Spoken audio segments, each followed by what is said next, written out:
Mesdames, Mesdemoiselles et Messieurs, bonjour, bonsoir de là où vous êtes. Cananthropus Tribune essaye d'organiser des échanges avec les compatriotes de la diaspora. Aujourd'hui, nous avons l'honneur et le plaisir d'accueillir Monsieur Néné Émir. Néné Émir est un compatriote qui vit en France. On le laissera le libre choix à lui de se présenter à ses compatriotes. Monsieur Néné Émir, bonjour. Bonjour, monsieur Ramatasilek. Nous sommes très contents et très ravis de vous avoir sur Cananthropus Web Radio, qui est la radio de la diaspora et la radio de tous les Tchadiens de par le monde. Nous avons dans nos démarches voulu mettre en place une émission qui présentera les Tchadiens de la diaspora à leurs compatriotes de par le monde. Et aujourd'hui, le choix s'est porté sur M. Néné Émir et c'est à lui de se présenter à ses compatriotes. Monsieur Néné Émir, à vous la parole. Merci, monsieur Mamatasilek, et je vous remercie sincèrement de l'opportunité que vous donnez à nos compatriotes de s'exprimer. Je me présente, je me nomme monsieur Néné Émir, comme vous l'avez dit, et je vis en France depuis un certain nombre d'années après avoir exercé dans les forces de sécurité au pays pendant plus de 10 ans. Et je suis en France depuis quasiment maintenant... les forces de sécurité, vous pourrez expliquer exactement? Bon, j'ai fait la passerelle entre les deux. J'étais d'abord dans les forces armées, ça veut dire l'armée nationale, et après j'ai basculé dans la police à la demande des autorités publiques de l'époque. Pas de l'époque, mais plutôt des autorités publiques toujours en place. Et vers la fin des années 2000 et au début 2001, j'ai décidé de raccrocher en quelque sorte les godasses pour une autre vie. Et à partir de là, je suis arrivé en France et j'ai repris le chemin des études universitaires classiques pour aller faire des études de droit et couronné par un succès. Et ensuite, j'ai prolongé sur des études en sociologie, l'histoire sociologique. Et cela m'a permis maintenant d'être consultant indépendant en matière de sécurité. Et je consulte, je conseille plus ou moins ces différents organismes à titre indépendant. C'est mon activité principale en France. D'accord. Vous avez fait vos études où exactement? Mes études, je les ai menées à Aix-en-Provence, à l'université d'Aix-Marseille 3, début des années 2002 jusqu'en fin 2005. Et ensuite, j'ai repris des études plus ou moins à distance en histoire sociologique et cela m'a permis progressivement de parachever mon cursus. Et aujourd'hui, j'ai dans plusieurs diplômes, mais toujours avec le soin de la possibilité de pouvoir entrer au pays dans l'état actuel où les choses se présentent, sauf aller se mettre au service des institutions en place qui, en réalité, laissent très peu de place à toute imagination à titre indépendante. Qu'est-ce qui vous laisse de ne pas rentrer aujourd'hui? Pourtant, vous pouvez aujourd'hui servir votre pays loyalement. Oui, servir son pays, c'est toujours vraiment un honneur. On le souhaite bien. Mais bon, quand on regarde un tout petit peu ceux qui ont tenté, je peux dire, l'expérience d'y aller, beaucoup sont revenus bredouilles ou plus ou moins déçus de la façon dont elles ont été plus ou moins accueillies, positionnées par rapport à aussi plusieurs autres considérations qui sont toutes tchadiennes. Parce qu'en réalité, il faut dire les choses. Les choses se présentent souvent par cooptation à l'égard des gens. Donc, quand on n'a pas les bonnes références ou les bonnes adresses, alors la plupart du temps, on ira là-bas pour raser les murs ou bien rejoindre le bataillon plus ou moins intégré à l'administration publique, mais avec aucune responsabilité, là où ils pourraient vraiment clairement développer leur talent, développer leur imagination pour le bonheur, le plus grand bonheur de notre pays. D'accord. Vous êtes en France, qu'est-ce qui vous fait dire cela? Vous n'êtes pas allé toucher du doigt exactement pour voir si on peut vous prendre ou pas? Oui, vous savez, la palette d'études que j'ai faites m'ont permis aussi de pouvoir essayer d'entreprendre des démarches, ça veut dire d'entretien par détour. Ça veut dire essayer de prendre un échantillon de gens et essayer de se donner une opinion sur l'évolution des choses. Parce que tu sais, vous savez, tous les ans, on a toujours l'ambition, ou bien même actuellement, même en temps de confinement, on pense toujours à se donner toujours vraiment l'ambition de rentrer au pays. Mais à chaque fois qu'on rencontre une dizaine, 5 à 10 personnes, et qu'on essaie d'échantillonner vraiment des réponses à des questions qu'on se pose, la plupart du temps on est déçus et pourtant ce sont des gens qui sont en contact réel. Je ne veux pas dire que tous ces gens sont hypocrites ou ne souhaitent pas plutôt nous voir sur place.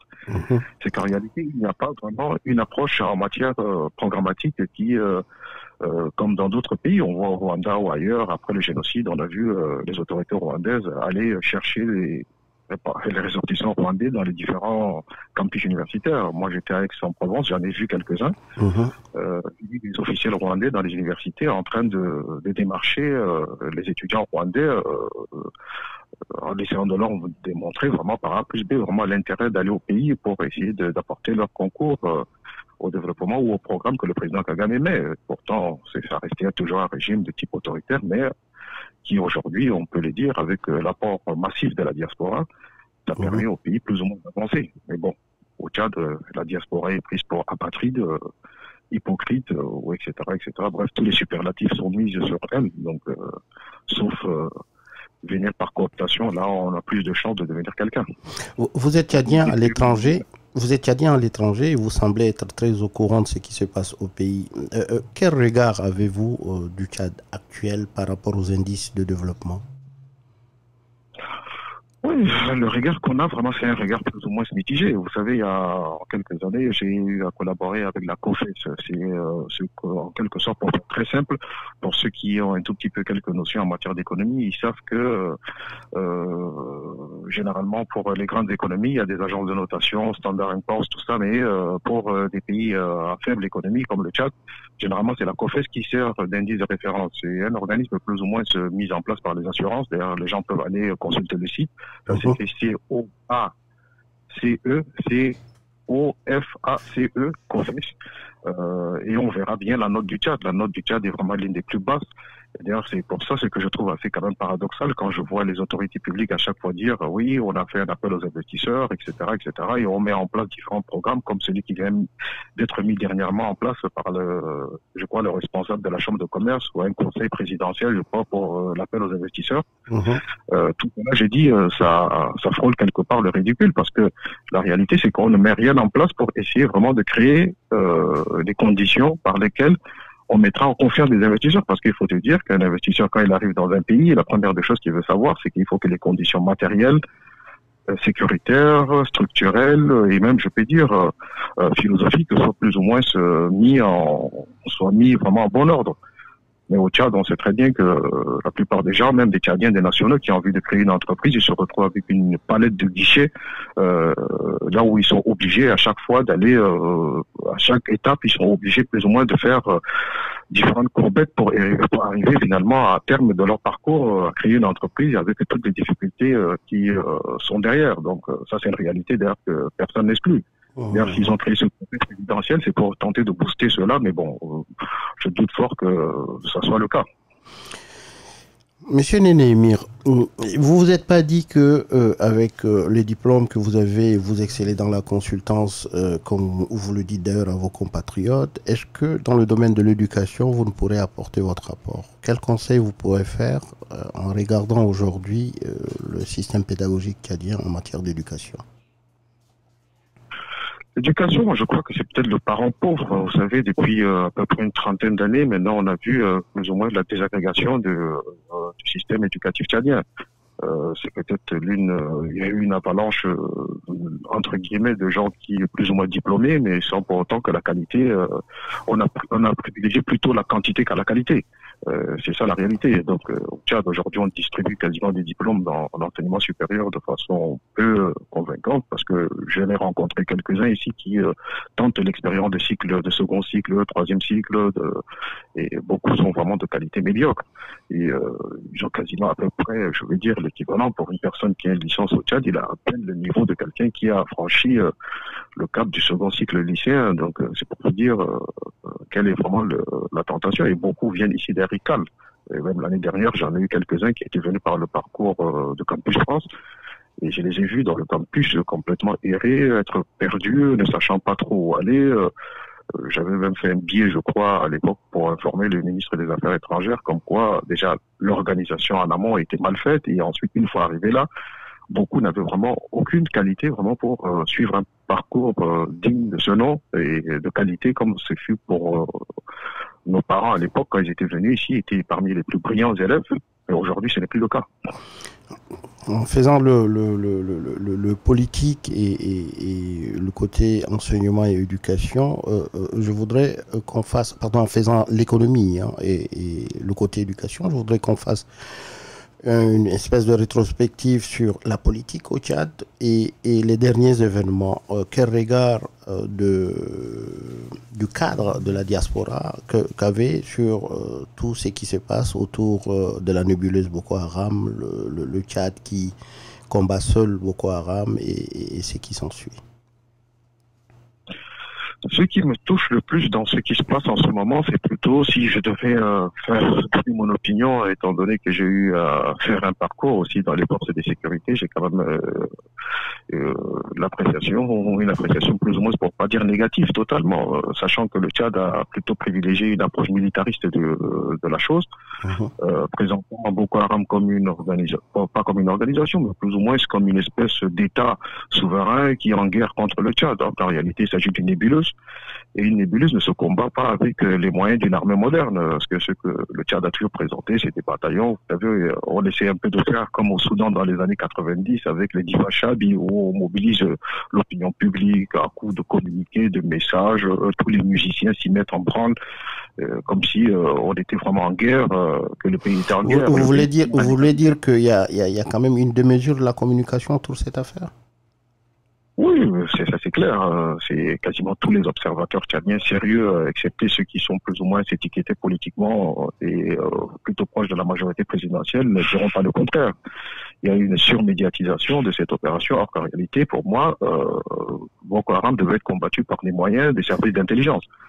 Ce qui m'apparaît bizarre, c'est que les services d'intelligence sont totalement absents, voire je n'ai pas vu de fait majeur ou marquant, mis à part s'occuper, vous savez, des indésirables locaux, les poursuivre, les pourchasser, comme pour le cas du jeune, d'ailleurs que j'ai pas appris sa libération dernièrement par l'affaire du Covid-19, Baradim Berdey, qui est un ami avec qui on échangeait de temps à autre.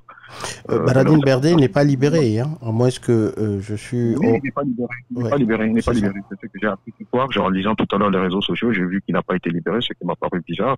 Eu égard pour moi, ce qu'on lui reprochait, c'est quasiment, je veux dire, un délit d'opinion. Tout à fait. Sur ce cas précis, puisque vous touchez du doigt le sujet, qu'en est-il des journalistes qui sont en prison? Qu'est-ce que vous avez comme approche? En réalité, c'est qu'au Tchad, on n'a pas jamais compris, vous savez, c'est un tout petit peu notre histoire. Notre histoire, étant donné que ça a été toujours des régimes autoritaires, absolutistes, en matière de liberté de la presse, la liberté de la presse est toujours regardée de manière suspecte. La liberté d'expression, en principe, c'est l'un des piliers de la démocratie. Il n'y a pas de démocratie sans liberté d'expression, ça ne veut rien dire. Et cela... La démocratie au Tchad, en elle-même, aujourd'hui, elle nous montre aussi les limites, parce que, mis à part mettre le corpus, organiser des élections à terme ou par séquence, je considère que la démocratie tchadienne est loin d'être vraiment une démocratie efficiente, vu que le débat de fond pour la mise en place de ce processus a été toujours escamoté par des étapes, la réforme de 2005, la réforme de 2018, qui a finalement acté un retour de 30 années en arrière où on se retrouve avec un régime absolutiste où la verticalité de pouvoir n'est que résume le désir d'une seule personne, à savoir celui qui est la plus haute autorité, à savoir le président de la République. Et cela est dommage. D'accord. Si on comprend bien, vous condamnez exactement la présence des journalistes en prison et vous nous dites que la liberté d'expression est bafouée. Vous voulez dire que la démocratie n'existe pas dans notre pays? Non, c'est pas que la démocratie n'existe pas. Vous savez, c'est comme, on peut dire, c'est comme le sparadrap du capitaine Haddock. Depuis les trentaines d'années, on est obligé de faire quelques signaux. On doit envoyer quelques signaux démocratiques. Je crois que c'est peut-être l'une des exigences du Fonds monétaire international de la Banque mondiale. Sinon, on se verrait fermer le robinet. Donc, alors, on organise une espèce de semblant de démocratie, une démocratie en apparence. Mais on maintient toujours une certaine forme d'autoritarisme au niveau le plus bas. prétextant des raisons sécuritaires, la liberté d'expression, ce n'est pas un abus.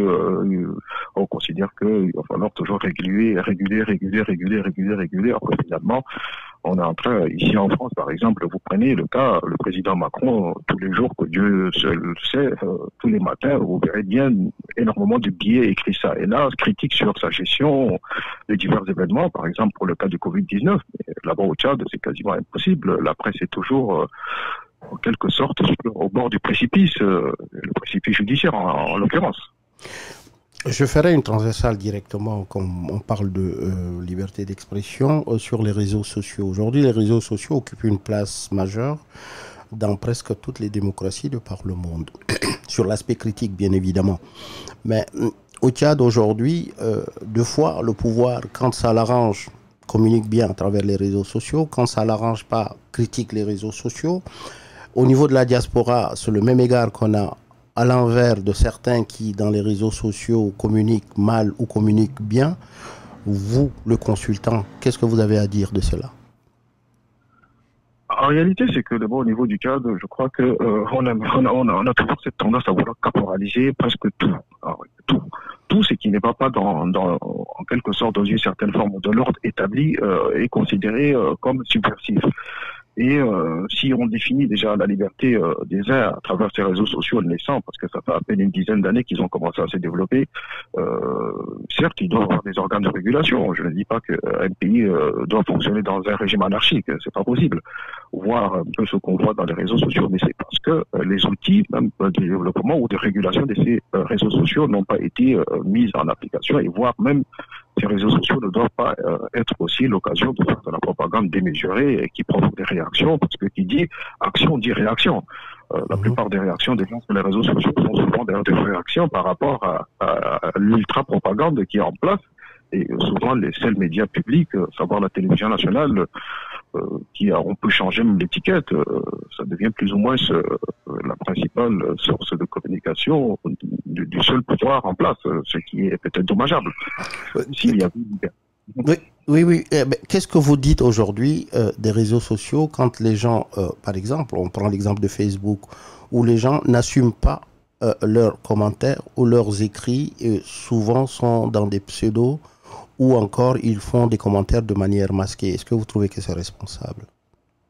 Non, c'est pas du tout responsable. Ça, moi, je considère cela déjà comme une certaine forme de lâcheté.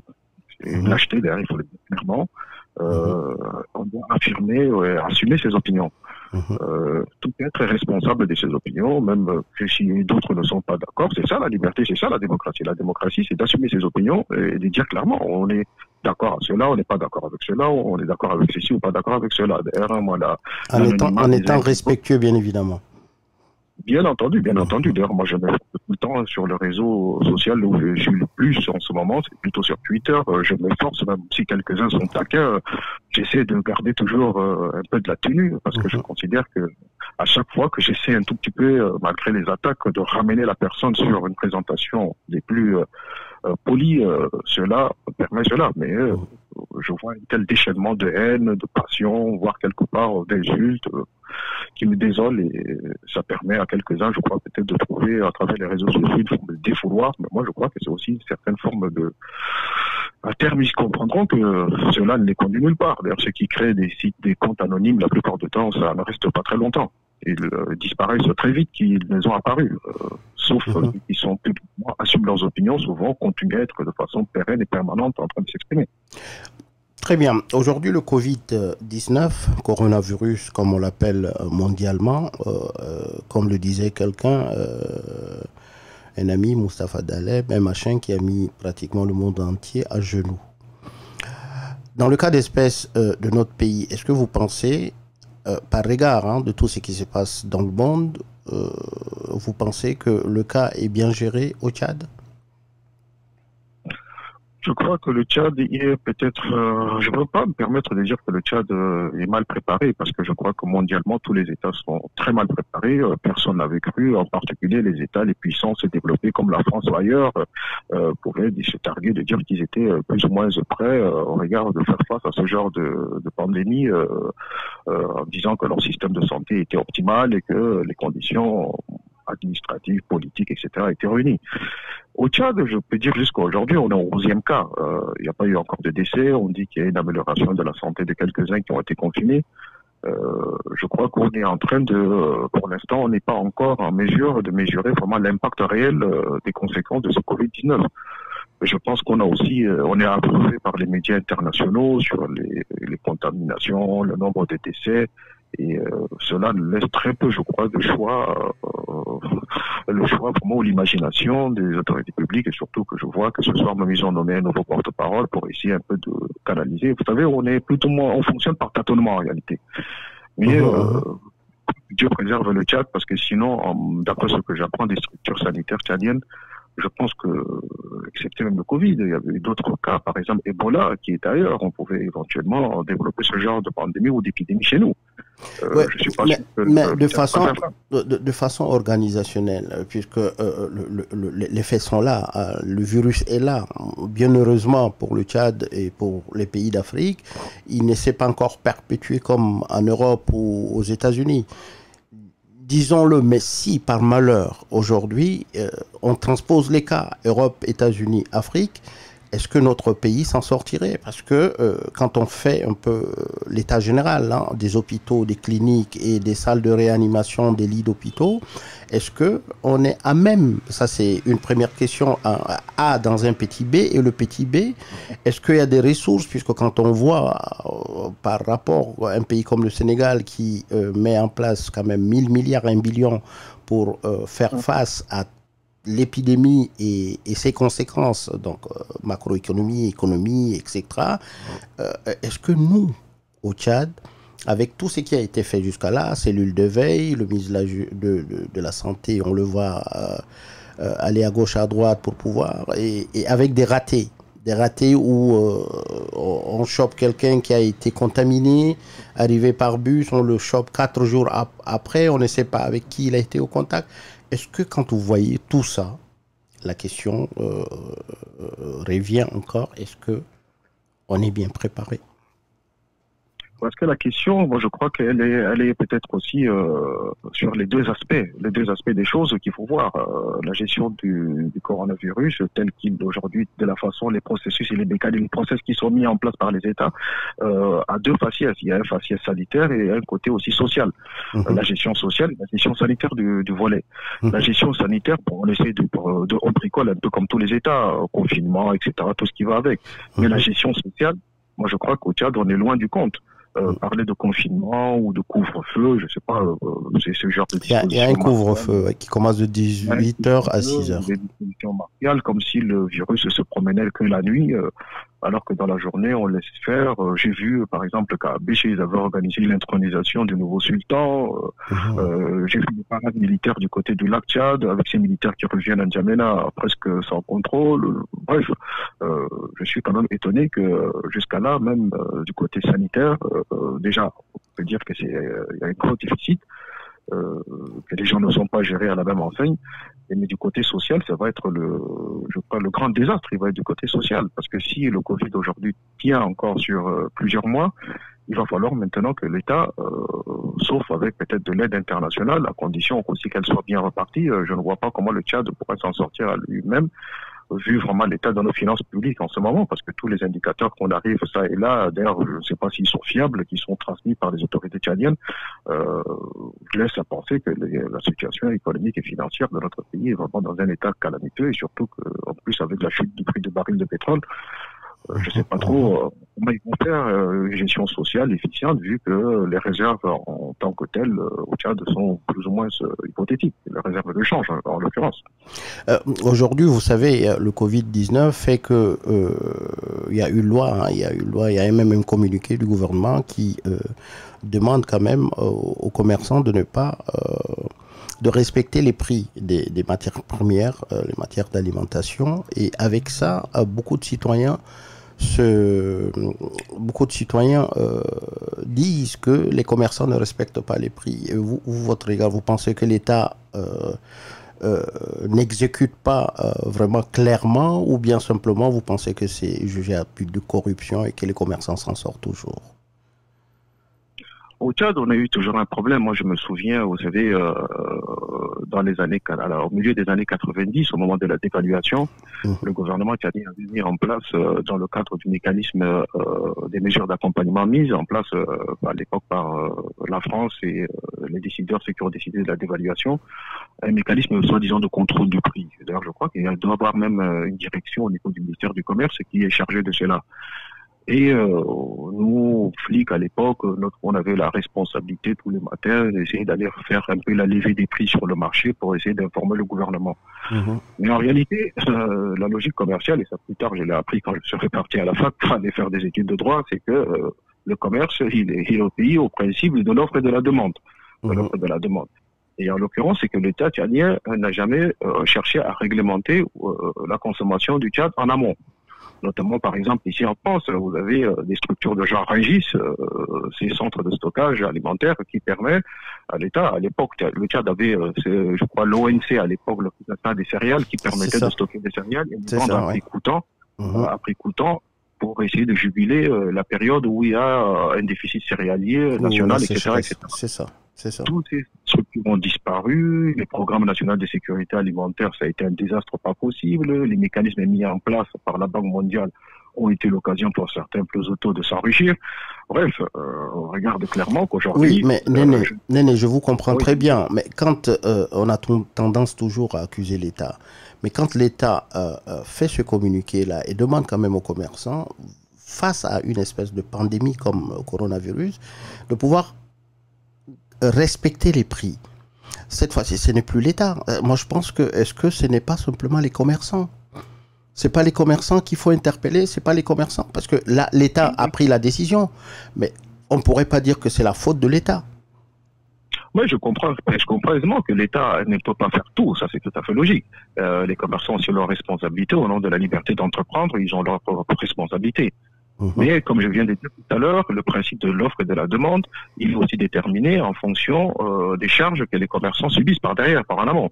Parce que en même temps qu'on est on est en période de confinement, il faut vous dire que les commerçants, ils sont aussi tenus d'acheter leurs marchandises parce qu'on est un pays à presque 80% d'importation, je crois si mes chiffres sont bons. Tout à fait. Parce que tout ce mot est importé. Ces gens, ils sont soumis aussi aux aléas du marché international des matières premières, des denrées alimentaires, même de première nécessité, qui sont ensuite soumis à différentes taxations parce qu'on est un pays enclavé. Donc le produit fini quand il arrive sur le marché, le commerçant il veut se mettre sa petite marge pour essayer sur les produits de première nécessité, est-ce que l'État ne subventionne pas? C'est qui retombe juste dans le panier de la ménagère. L'État peut subventionner éventuellement. On a vu ça dans d'autres pays de type marxisant ou bien socialisant, comme la Libye, qui tentait de subventionner des produits. Mais ça, par contre, il va falloir que ce soit l'État qui organise un panier général de produits alimentaires, qu'il parte des commandes au nom de l'État tchadien sur des moyens tchadiens. Et à partir de là, c'est lui qui se sera chargé de la répartition de sa parcellisation auprès des commerçants locaux. Si on laisse chaque commerçant aller au Vietnam, en Chine, lui-même aller acheter son riz et qui doit subir tous les aléas pour l'importer au Tchad et subit toutes les conséquences à mi-chemin, tout naturellement, je suis sûr qu'il sera tenté de vendre le riz ou le mil, ou je sais pas, bon le mil jusqu'à là on l'importe pas encore, Dieu merci, peut-être le maïs, mais les huiles, les tomates et tout ça qui sont importés sont soumis aux aléas extra-nationaux. Et ça, sur le terrain, ensuite, ça se ressent.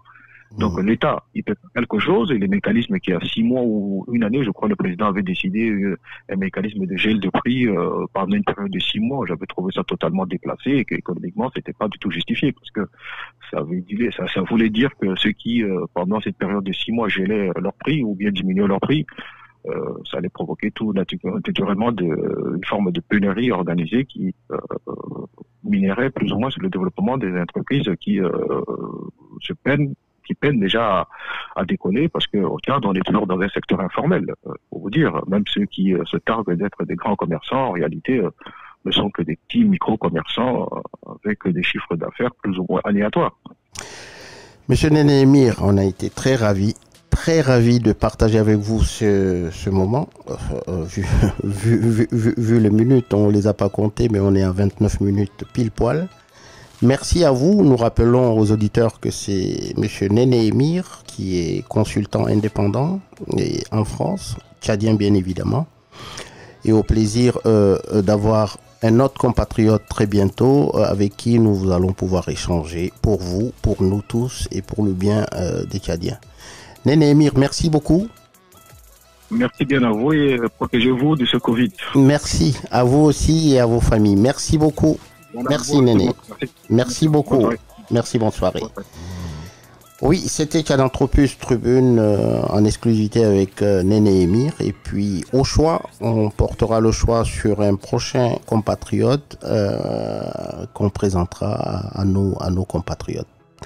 Merci, Tchadanthropus Tribune, Studio Nanterre. Assile Kalata avec vous pour vous servir. Merci. Tchadanthropus FM. www.letchadanthropus-tribune.com